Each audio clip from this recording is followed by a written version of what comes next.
Hello guys, good morning. Welcome back to my channel. আজ আমরা চলেছি বক্রেশ্বর মন্দিরে। আমাদের সাথে রয়েছে দুটো গাড়ি, যেটাতে আমরা 5 জন এখানে রয়েছি আর বাকি 5 জন অন্য একটা গাড়িতে আছে। ওদেরকেও দেখাবো।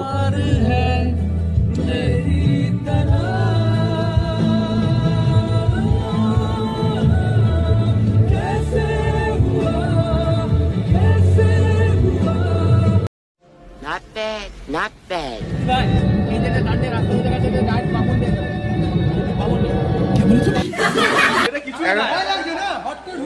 গাড়ি যাওয়ার আগে ভোলা কিন্তু ভাই ওখানে রাস্তা দেখতে গেছে। এদের কোনো কাজ নাই, শুধু বসে বসে হাসছে।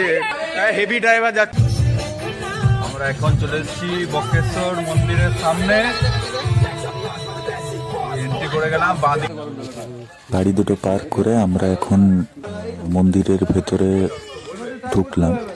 এখানে 10 টাকা করে টিকিট পার হেড লাগে। তো ঢোকার পরে চলো দেখি বাকি জায়গাগুলো তোমাদেরকে ঘুরিয়ে দেখাচ্ছি। যেটা ইন্টারেস্টিং সব থেকে বেশি শুনলাম সেটা হচ্ছে এখানে গরম জল পাওয়া যায়, যেটা সেটাই তোমাদেরকে আজকে দেখাবো। চলো।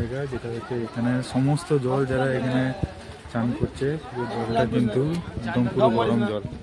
ছেলেদের আলাদা এবং মেয়েদের আলাদা করে স্নানের জায়গা করে দেওয়া আছে। আর এই জলটা লিটারেলি আমি তো অবাক ভাবতে পারিনি, মনে হচ্ছে কলে যেন হিটার লাগানো আছে।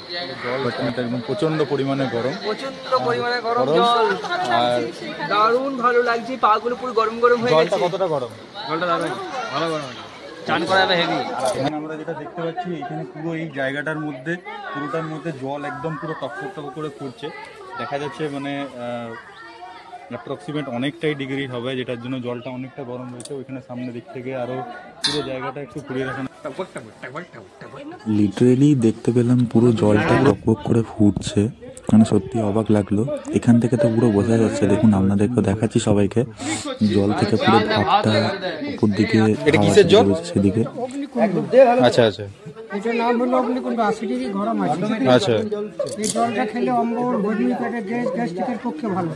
আচ্ছা। তারপর আপনি বাড়িতে পুজো করতে পারবেন, বাড়িতে ছিটাইতে পারবেন, ঠাকুর কাছে রাখতে পারবেন, মানে যে কোনো শুভ কাজ হলে কাজে লাগে। আচ্ছা আচ্ছা। এখন আমরা চলে এসেছি বক্রেশ্বর মন্দিরের ভেতরে। এই আমাদের নন্দী মহারাজ বসে রয়েছেন আর সামনে আমাদের বাবা বক্রেশ্বর। চলো সবাই মিলে বলি জয় বক্রেশ্বর বাবা জয়। আমাদের সেলিব্রিটি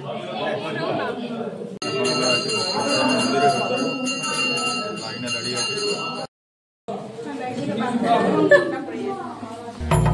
आशुतोष शशांक शेखर चंद्रमौलि चिदंबरा कोटि कोटि प्रणाम शंभु कोटि नमन दिगंबरा।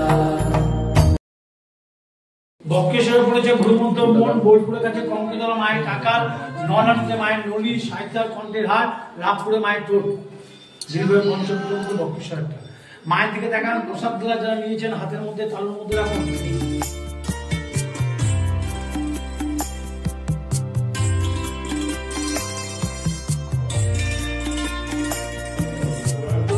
এবার সবাইকে দর্শন করাতে চলেছি বাবা ভৈরবের। বাবা বক্রেশ্বরের দর্শনের পর এবার আমরা চলেছি তারাপীঠের রাস্তায়। পরের ভিডিওতে বাকি তারাপীঠের সমস্ত কিছু, আজকে আমরা সন্ধ্যাবেলা কি করলাম সমস্ত কিছু দেখাবো এবং কালকে আমরা তারাপীঠ পুজো দেবো, সেই সমস্ত কিছু ডিটেলস আমাদের কাছে তুলে ধরবো। ভিডিওটি ভালো লাগলে অবশ্যই লাইক করবে এবং কমেন্ট করে জানাবে কেমন লেগেছে।